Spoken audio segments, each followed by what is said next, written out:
August 13th, 2016. The Internet. Everywhere and nowhere at once. The post appeared without warning. No press release. No journalist tip-off.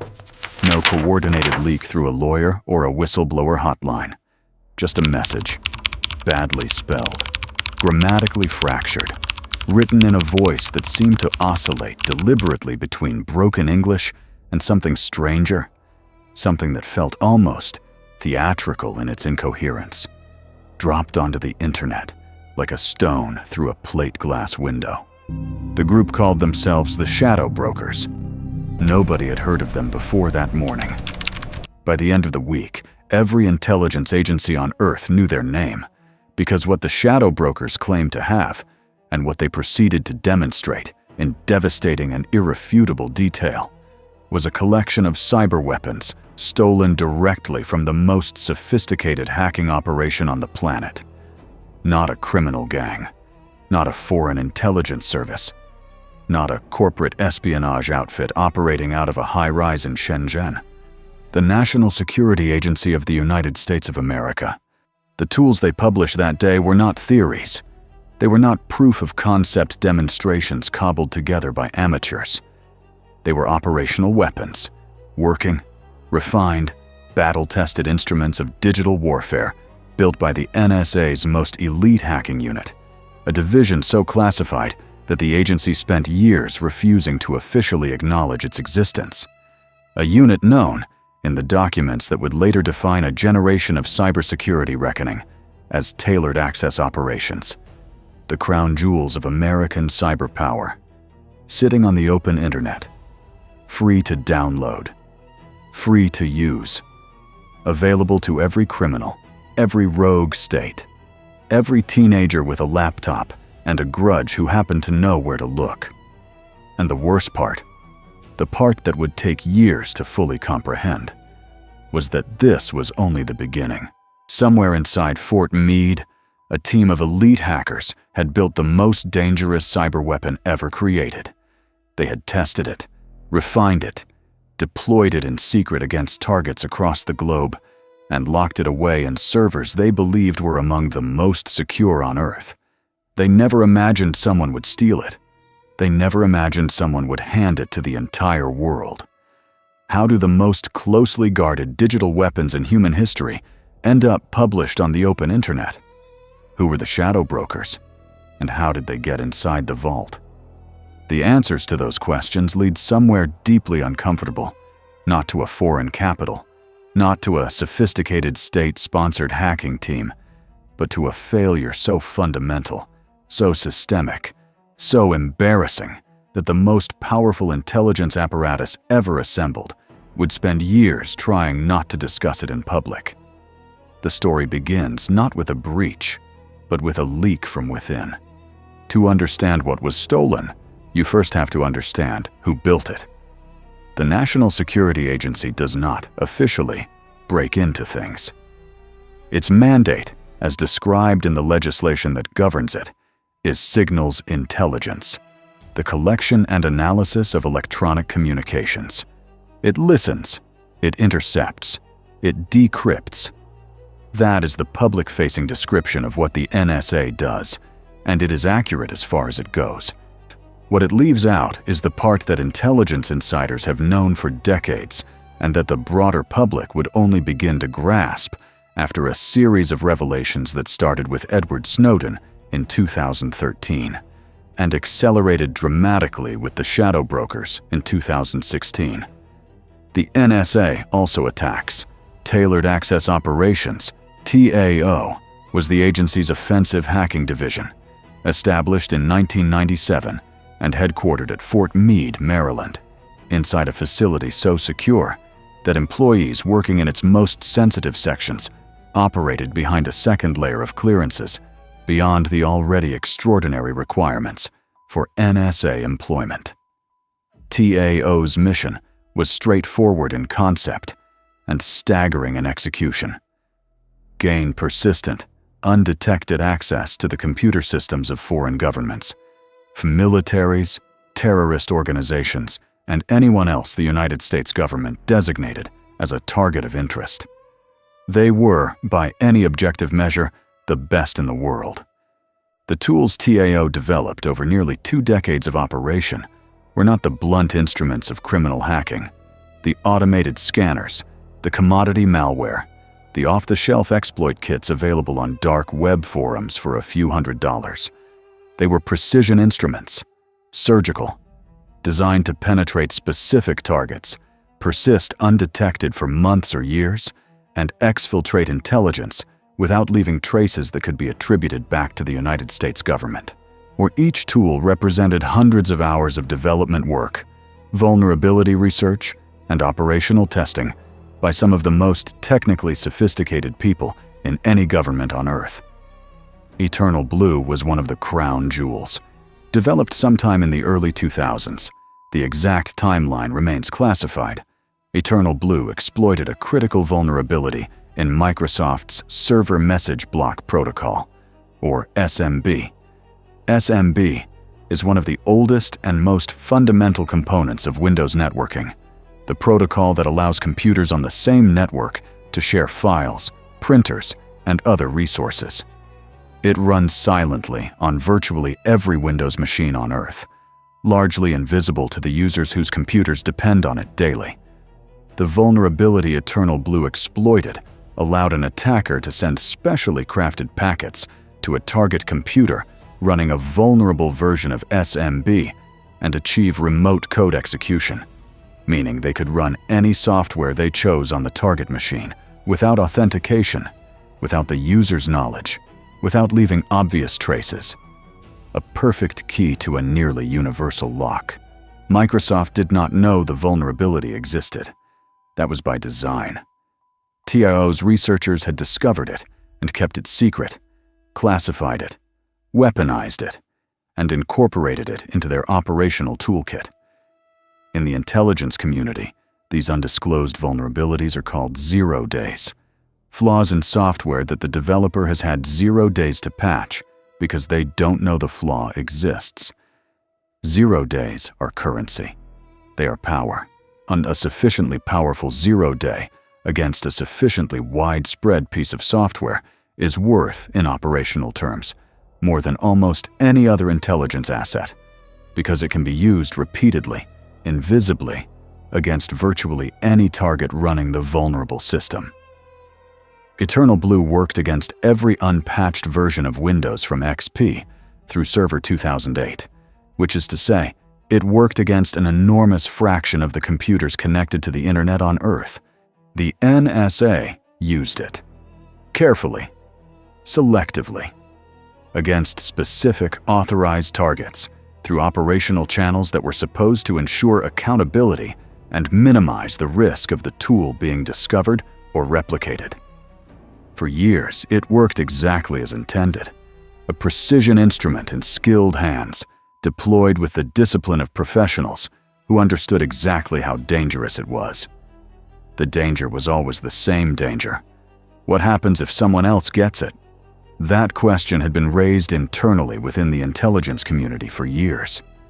The accumulation of powerful 0 days and offensive cyberweapons in NSA repositories was a known risk. If those repositories were ever compromised, if someone got inside the vault, the consequences would be incalculable. The weapons would escape, they would spread, and they would be used not with the surgical precision of a disciplined intelligence operation, but with the indiscriminate destructiveness of every criminal, every rogue actor, every opportunist who got their hands on them. It was a risk the agency had assessed, debated, and ultimately accepted, because the weapons were too valuable to destroy, and the repositories were, they believed, effectively impenetrable. They were wrong. Exactly when the breach occurred remains one of the most fiercely debated questions in the history of American intelligence. The leading theory, supported by a remarkable piece of investigative reporting by the New York Times and subsequently by court documents and intelligence community assessments, points not to an external hack, but to something far more damaging. An insider. His name was Nghia Huang Pho. He was a TAO developer, a Vietnamese-American software engineer who had spent years building the very tools that would eventually be stolen. Between 2010 and 2015, Pho had done something that employees working with classified materials are explicitly, emphatically, unambiguously forbidden from doing. He had taken his work home, not metaphorically, literally. He had copied classified NSA cyberweapons and source code onto his personal home computer, a machine running, in a detail that would become notorious, Kaspersky antivirus software. Kaspersky Lab, the Russian cybersecurity firm, whose antivirus software scanned every file on the machines it was installed on and reported findings back to servers in Moscow. What happened next is disputed by Kaspersky and has never been officially confirmed in full public detail. What is not disputed is the outcome. The tools left Fort Meade. They traveled through channels that should not have existed, and they ended up in the hands of a group that called themselves the Shadow Brokers. Who the Shadow Brokers actually were is a question that has never been officially answered. The prevailing assessment among intelligence analysts, including former NSA Director Mike Rogers, who addressed it obliquely in congressional testimony, is that they were Russian intelligence operatives, likely affiliated with the GRU, Russian military intelligence. The grammatically fractured English of their public posts, widely analyzed by linguists and intelligence professionals, showed patterns consistent with Russian native speakers performing deliberate obfuscation. The timing of their releases, calibrated to maximize embarrassment to the United States government, often coinciding with moments of geopolitical tension, suggested a state-level operation with strategic objectives beyond simple financial gain. But they were never identified, never charged, never definitively unmasked. They were, and remain, a shadow. The Shadow Brokers did not, at first, simply give the weapons away. They tried to sell them. On August 13, 2016, alongside their debut post, the Broken English Manifesto that announced their existence to the world, they published a small sample of what they claimed to possess. A tasting menu, enough to prove the collection was real, enough to make the intelligence community's collective blood run cold, not enough to reveal the full extent of what they held. The sample contained genuine NSA tools, recognizable to anyone who had seen the agency's operational signatures, and the cybersecurity researchers who analyzed them in the hours and days after the post went live reached a consensus with unusual speed. This was the real thing. Then came the auction. The Shadow Brokers announced they would sell the full collection, the complete arsenal, everything they had taken from TIO's repositories, to the highest bidder. The asking price was 1 million Bitcoin. At 2016 valuations, that figure represented hundreds of millions of dollars. The payment would be made in cryptocurrency, publicly, to a visible wallet address. The whole world could watch the bids accumulate. Nobody bid. Or rather, nobody bid anything close to what was being asked. The total amount raised through the auction reached, at its peak, approximately 2 Bitcoin. Not 1 million. 2. The Shadow Brokers had either catastrophically misjudged the market for stolen NSA cyberweapons, or, as some analysts would later suggest, the auction was never really about the money. It was about the message. About demonstrating, publicly and humiliatingly, that the NSA's most sensitive tools were in unauthorized hands and that the agency could do nothing to retrieve them. The auction failed, and then the Shadow Brokers went quiet. For months, nothing. The intelligence community scrambled internally. Microsoft was quietly notified of vulnerabilities. Patches began to appear. Security researchers tracked the sample tools, trying to understand their full capabilities and whether additional exposure was coming. Inside the NSA, the damage assessment was ongoing and, by all accounts, devastating. The question was not whether the tools were real. That was settled. So the question was how much of the arsenal the shadow brokers actually possessed and what they intended to do with it. The answer came in stages. Painful, escalating stages.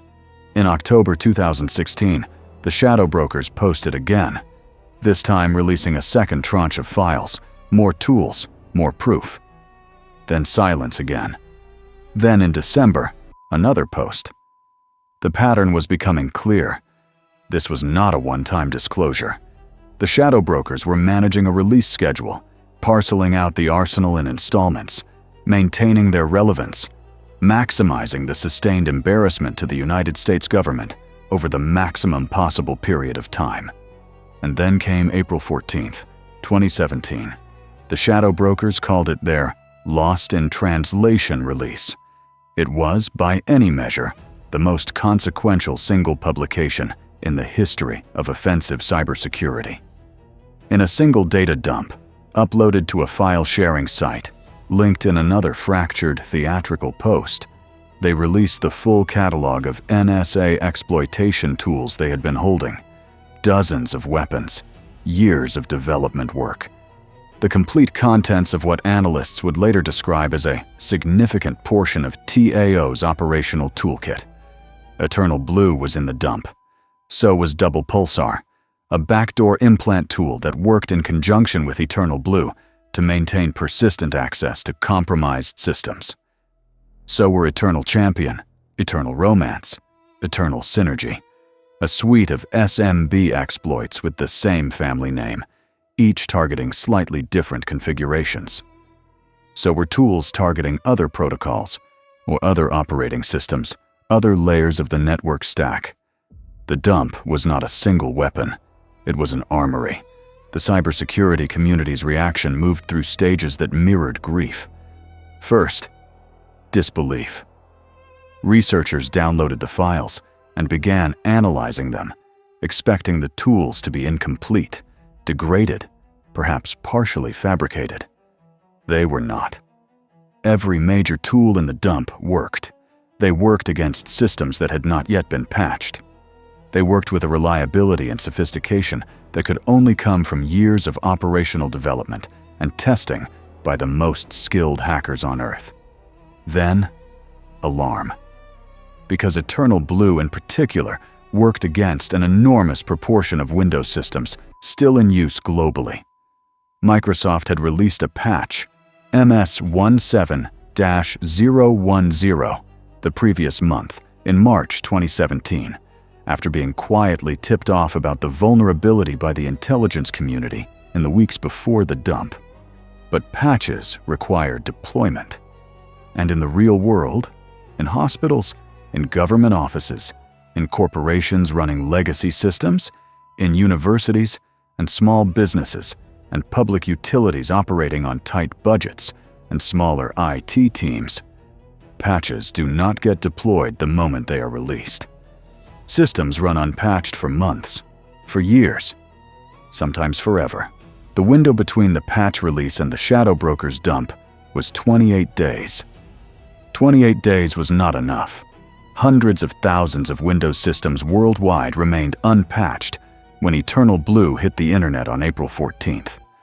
Their administrators either hadn't seen the patch, hadn't prioritized it, hadn't had time to test and deploy it, or were running systems so old that the patch didn't apply to them at all. Every one of those systems was now exposed to a weapon that had been engineered by the most sophisticated offensive hacking program in American history. A weapon now available to anyone with an internet connection and the technical competence to run it. The countdown had started. Not everyone in the cybersecurity community understood immediately what was coming. But the people who did, the analysts who had spent careers thinking about what happens when nation-state weapons escape their operational context and proliferate into the criminal and adversarial ecosystem, those people felt something specific in the days after the dump. Not excitement, not the professional satisfaction of a fascinating technical challenge. Something closer to dread. Because EternalBlue was not just a powerful exploit, it was a wormable exploit, meaning it could be incorporated into self-propagating malware that would spread automatically from vulnerable machine to vulnerable machine without requiring any action from the victim. No phishing email, no malicious attachment, no user error, just the existence of the vulnerability and a network connection. Someone, somewhere, was going to use it that way. The only question was who and when, sought on how bad it would be. The answer to all three questions arrived simultaneously, 27 days later, May 12, 2017. The call logs at the UK's National Health Service started lighting up before most of Britain had finished breakfast. Computers across NHS hospitals and GP surgeries began locking simultaneously. Screens replaced by a red and black ransom notice demanding payment in Bitcoin to restore access to encrypted files. Patient records vanished behind cryptographic walls. Appointment systems went offline. Radiology equipment connected to hospital networks stopped functioning. Operating theaters began canceling procedures. Ambulances were diverted from hospitals that could no longer safely receive them. In the space of a few hours, one of the largest public health systems on Earth had been partially paralyzed. The malware responsible was called WannaCry, and at its core, doing the work that made everything else possible, the propagation, the spread, the unstoppable lateral movement from machine to machine across networks that should have been secure, was EternalBlue, the NSA's weapon. Now in the hands of a ransomware gang with ties to North Korea. WannaCry spread with a speed that stunned even the most experienced incident responders. Unlike conventional ransomware, which required a victim to click a malicious link or open an infected attachment, WannaCry needed nothing from its victims. It scanned networks autonomously, identified unpatched Windows machines, used EternalBlue to compromise them, installed double pulsar to maintain access, then encrypted the machine's files and moved on to the next target. The entire process took seconds per machine. On a large corporate or institutional network with hundreds or thousands of unpatched endpoints, the propagation was effectively instantaneous. Within 24 hours, WannaCry had infected more than 230,000 computers across 150 countries. The NHS was the most visible victim, but it was far from alone. Spain's Telefonica was hit. FedEx's European operations were disrupted. Deutsche Bahn's passenger information systems went dark across German train stations. Universities, manufacturing plants, government ministries, telecommunications companies across Europe and Asia, all struck by the same weapon, radiating outward from initial infection points with the unstoppable momentum of a pathogen moving through an unvaccinated population.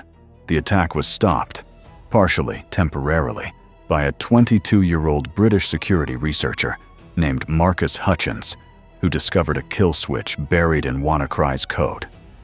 The malware checked whether a specific unregistered domain name existed on the internet before proceeding, presumably as an anti-analysis measure by its developers. Hutchins registered the domain for $10.69. The registration triggered the kill switch. Propagation of the original WannaCry strain stopped, but the damage was done. The NHS alone estimated costs of £92 million. Global economic damage from WannaCry was estimated at between $4 and $8 billion. Patients had been put at risk, critical infrastructure had failed, and the weapon at the center of it all had been built not by North Korean hackers, but by American ones, built, classified, stolen, and released onto the internet by parties still not fully identified or held accountable. The world was still processing WannaCry when the second weapon arrived. June 27, 2017. 46 days after WannaCry, Ukraine first. Always Ukraine first. It began, as these things so often do, with a software update. A Ukrainian accounting software package called MEDoc used by a significant proportion of Ukrainian businesses and government agencies to file tax returns, pushed an update to its users that morning. The update was legitimate, routine, expected. It was also compromised. When someone had gained access to MEDOC's update infrastructure and embedded malware in the package before it went out. The malware was called NotPetya, and it was not ransomware. This distinction matters enormously. WannaCry, for all its destructiveness, was built around a financial motive. Its creators wanted Bitcoin payments from victims in exchange for decryption keys. The encryption was real, the keys existed, and payment, however inadvisable, was at least theoretically a path to recovery. NotPetya had no such mechanism. It displayed a ransom notice, but the notice was a decoy. The decryption key it demanded didn't exist. NotPetya was not designed to extort, and it was designed to destroy, to permanently and irreversibly obliterate the data on every machine it touched. It was a cyber weapon in the purest sense, a weapon of sabotage dressed in the costume of ransomware. And like WannaCry, it used EternalBlue to spread. NotPetya moved faster than WannaCry. It used EternalBlue for initial propagation, but it also incorporated additional credential harvesting tools that allowed it to spread through networks, even to patched machines, using stolen administrator credentials to move laterally through systems that EternalBlue alone couldn't touch. Once inside a network, it was effectively unstoppable. It overwrote the master boot records of infected machines, the fundamental instruction that tells a computer how to start, rendering them permanently unbootable, not encrypted, destroyed. The Ukrainian impact was catastrophic and immediate. Government ministries, banks, the central bank, the state power company, the postal service, the airport in Kiev, all struck within hours. ATMs across the country stopped working. Radiation monitoring systems at the Chernobyl nuclear plant went offline, forcing workers to switch to manual monitoring. The Ukrainian government described it as the largest cyber attack in the country's history, which, given Ukraine's experience as a testing ground for Russian cyber operations, was a significant statement. Then, NotPetya escaped Ukraine's borders, and it became something else entirely. Maersk, the Danish shipping conglomerate that handles roughly 20% of global sea cargo, watched its entire IT infrastructure collapse in minutes. All 45,000 PCs, all 4,000 servers, all 2,500 applications. Gone. The company that moves a significant fraction of the world's manufactured goods lost its ability to track, route, or process a single container. Global shipping was disrupted for weeks. The recovery cost Maersk between $250 and $300 million. Merck, the American pharmaceutical company, lost approximately $870 million. FedEx's TNT Express division lost $400 million. Mondelez, Reckitt Benckiser, Saint-Gobain, multinational corporations across Europe and North America discovered, in the most visceral possible way, how thoroughly their operations had become dependent on networked systems they had never seriously imagined could simply cease to exist. Total global damage from NotPetya, an estimated $10 billion. The single most destructive cyber attack in recorded history at the time of its deployment. The United States, United Kingdom, and European Union governments formally attributed it to Russia's GRU, the same intelligence service most analysts believed was behind the shadow brokers. In coordinated public statements in February 2018, Russia denied it.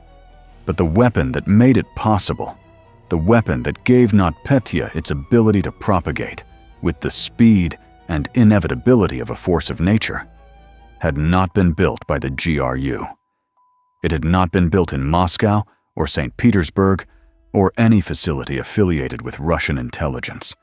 It had been built in Fort Meade, Maryland, by American hands, for American purposes. Classified, secured, and believed safe. And somewhere in the chain of custody between its creation and its deployment against the global economy, it had passed through the hands of the shadow brokers, identities unknown, location unknown, ultimate accountability unknown, who had placed it on the internet for anyone to use. The NSA had built a weapon capable of causing $10 billion in global economic damage. They had lost it, and the world had paid the price. In the weeks after NotPetya, a specific kind of silence settled over Fort Meade. Not the silence of an institution that had nothing to say. The silence of an institution that understood, with complete clarity, exactly what had happened, and exactly how much of it could never be said publicly. The NSA does not hold press conferences about its operational failures. It does not publish post-incident reports for public consumption. It does not stand at a podium and explain to the citizens whose taxes fund its operations and whose infrastructure just absorbed $10 billion in damage, how a weapon it built ended up destroying the global economy. It says nothing, and it hopes the silence holds. This time, it didn't entirely.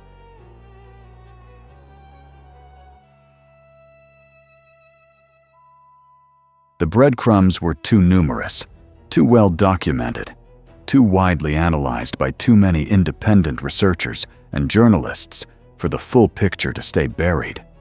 The Snowden revelations had already introduced the public to TAO and to the existence of the NSA's offensive hacking program. The shadow brokers had published the tools themselves.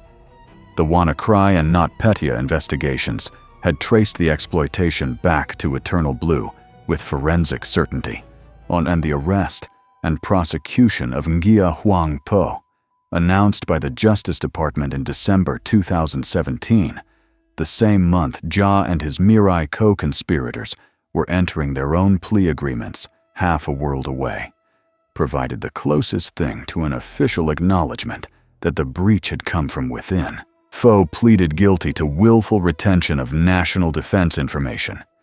He was sentenced to 66 months in federal prison. The Justice Department's press release was careful, clinical, and conspicuously vague about the consequences of what he had done. It did not mention EternalBlue. It did not mention WannaCry. It did not mention NotPetya. It did not attach a dollar figure to the damage his actions had enabled.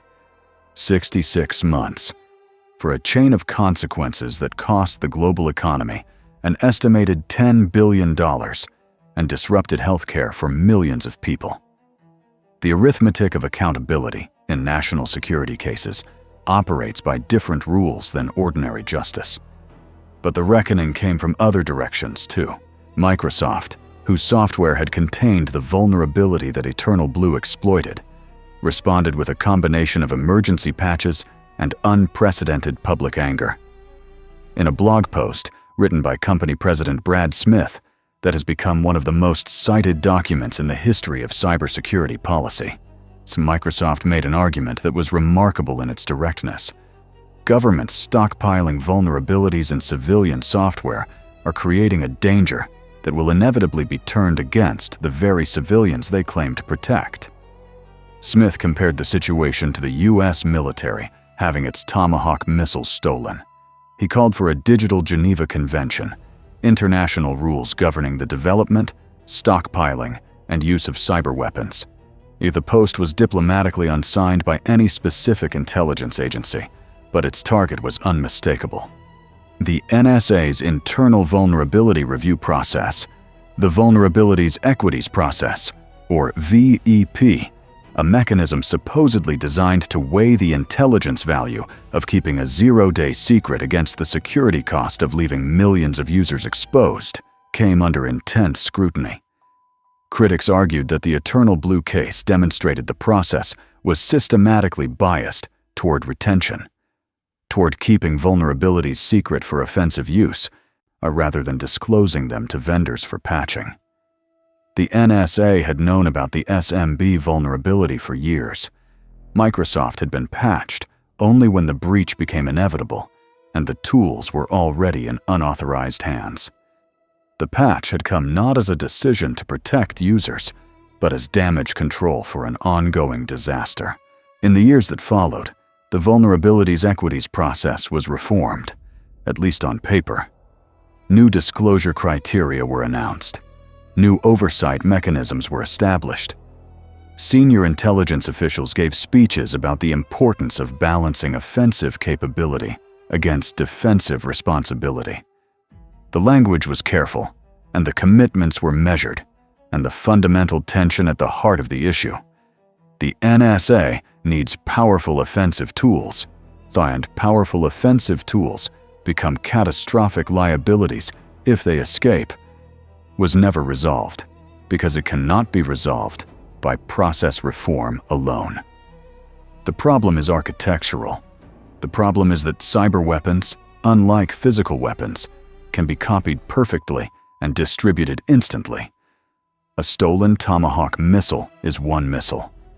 Stolen source code for a cyber weapon is infinite missiles, available simultaneously to every actor with the technical competence to deploy them. The moment EternalBlue left Fort Meade, through whatever channel, via whatever failure of operational security, it was no longer a single weapon in a single arsenal. It was a permanent feature of the threat landscape, available forever. 3 years after the Shadow Broker's dump, EternalBlue was still the most commonly exploited vulnerability on the internet. 5 years after, security researchers were still finding it in active use in criminal and state-sponsored attacks. The patch Microsoft had released in March 2017 existed. The problem was not the absence of a fix. The problem was the tens of millions of systems that would never be patched. Legacy machines, end-of-life systems, and devices in hospitals and factories and government offices running Windows versions so old that Microsoft's patch didn't apply to them, maintained by organizations that lacked the resources or the institutional will to replace or update them. The weapon was permanent. The vulnerability was permanent. The damage was permanent.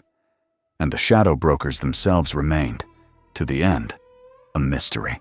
After the April 2017 dump, they continued posting, sporadically, unpredictably, in the same fractured theatrical voice, making demands that seemed designed to humiliate the intelligence community rather than accomplish any coherent financial objective. They offered monthly subscription services for additional tool releases. They claimed to possess additional material targeting the SWIFT banking network, Windows 10, and foreign nuclear and missile programs. When some of these claims were verified by independent researchers, others were not. Then, in the summer of 2017, they fell silent. No formal announcement, no final post, no farewell message. They simply stopped. The accounts they had used went dormant. The persona dissolved back into the digital ether from which it had emerged. The investigation into their identity, pursued by the FBI, by NSA counterintelligence, by Allied Intelligence Services, produced no public charges, no named suspects, no confirmed attribution beyond the intelligence community's general assessment, pointing toward Russian military intelligence. They had appeared. They had stolen the most dangerous cyber weapons ever built by the United States government. They had published them. They had watched the consequences unfold across the global economy. And then they had vanished, leaving behind, in their wake, a world permanently changed by what they had released, and a set of questions about power, responsibility, and the true cost of secret arsenals that no government has yet been willing to answer honestly. There is a thought experiment that circulates quietly among people who work in cybersecurity policy, in the corridors of think tanks and the back rows of classified briefings, in the conversations that happen after the formal presentations have ended and the PowerPoint slides have been closed. It goes like this. Imagine a government builds a weapon, not a physical weapon, not a bomb or a missile or a rifle, but a digital one, a piece of code, painstakingly engineered over years of work by some of the most talented people in the country, designed to penetrate the most secure computer systems on Earth. The government classifies it, locks it away, uses it carefully, selectively, against specific targets for specific intelligence purposes. It never appears on a battlefield. No civilian ever sees it. For years, it does exactly what it was designed to do, and nothing more. Then, someone steals it. Here is the question the thought experiment poses. At the moment of theft, who bears responsibility for what the weapon does next? The thief, obviously. But is that all? The builders, who created something so powerful that its escape from controlled conditions was in retrospect inevitable. The institution that stored it in repositories, whose security, it turned out, was penetrable by a single disgruntled employee with a thumb drive and a home computer running foreign antivirus software. The policy apparatus that decided, year after year, that the intelligence value of keeping the vulnerability secret outweighed the security cost of leaving hundreds of millions of civilian computers exposed to it. The Microsoft engineer who wrote the flawed SMB code in the first place, decades ago, never imagining it would one day be the load-bearing wall of a nation-state cyber weapon?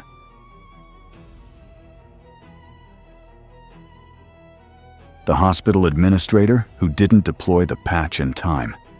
The shipping executive whose IT team ran legacy Windows systems years past their end-of-life date. The Ukrainian accounting software company whose update infrastructure was compromised without their knowledge. There is no clean answer.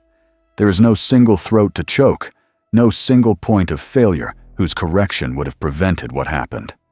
The catastrophe of EternalBlue was systemic, the product of dozens of decisions made by dozens of institutions over decades, each individually defensible, collectively catastrophic. That is what makes it so difficult to reckon with, and so easy to quietly set aside. The NSA has never officially confirmed that EternalBlue was its creation. It has never publicly accepted responsibility for the damage its escape caused. It has never offered compensation to the NHS patients whose care was disrupted, or to the Maersk shareholders whose investment was destroyed, or to the Ukrainian citizens whose country was used as a testing range for a weapon built in Maryland. The classified nature of the program provides a kind of permanent institutional insulation. You cannot be held accountable for something you cannot officially acknowledge. The shadow brokers understood this. Whatever their true identity, whatever their ultimate objectives, they understood that the most damaging thing they could do with what they had stolen was not to use it themselves. It was to give it away, to force the weapon into the open, where its existence could no longer be denied and its consequences could no longer be contained, while ensuring that the accountability for those consequences remained permanently diffuse, permanently arguable, and permanently unresolved.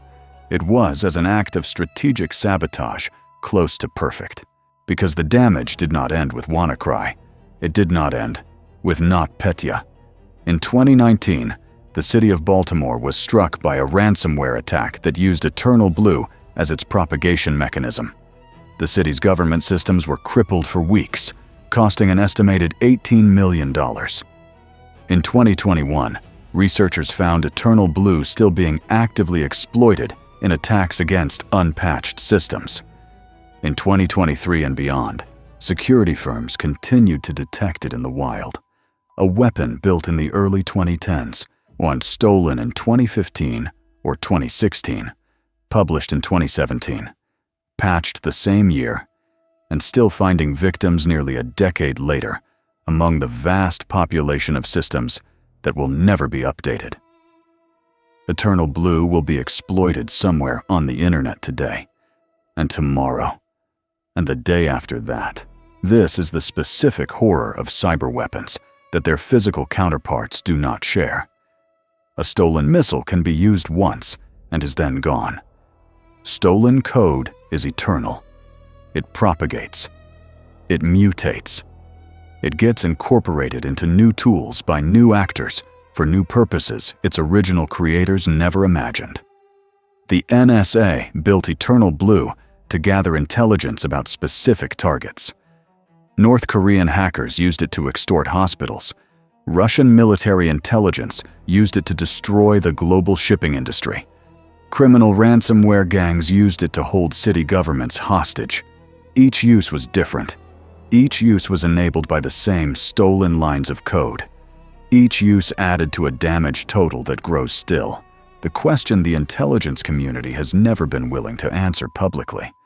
The question that the shadow brokers, in their theatrical broken English way, forced onto the table in 2016, and that WannaCry and NotPetya burned into the global consciousness in 2017, is whether any intelligence value derived from keeping EternalBlue secret could possibly have justified the risk of its escape. The NSA would argue yes. The intelligence gathered through years of using EternalBlue against legitimate targets, foreign military systems, terrorist networks, proliferators of weapons of mass destruction, represented a genuine contribution to American national security that cannot be quantified or disclosed. The calculus of intelligence work is always a trade-off between risks and benefits, and the benefits side of the EternalBlue ledger contains classified entries that the public will never see. That argument is not unreasonable. It is also, increasingly, not sufficient, because the public can see the damage. It is not classified. It is measured in NHS patient diversions and Maersk container ships sitting motionless in ports, and Ukrainian government ministries running on paper, and a global economic toll that conservative estimates place above $10 billion, and that continues to accumulate every time another unpatched system falls to a weapon that has been technically addressable since March 2017. The people who built EternalBlue were doing their jobs. They were talented, dedicated, operating within the legal and institutional frameworks of the most powerful intelligence apparatus on Earth. They were not malicious. They were not reckless by the standards of their profession. They built something that escaped, and the world they built it to protect paid a price that dwarfs almost any intelligence benefit that could plausibly be claimed for its use. Somewhere inside Fort Meade, the work continues. New vulnerabilities are being discovered. New weapons are being built. New repositories are being filled with tools of extraordinary power and extraordinary danger, secured by measures that are, according to everyone who has reviewed them, significantly improved since 2016. Significantly improved is not the same as impenetrable. And somewhere out there, in the fractured theatrical silence where the shadow brokers used to post, the next thief is watching, patient, invisible, waiting for the next gap between what the most powerful intelligence agency on Earth believes it can protect and what it actually can. The vault, once opened,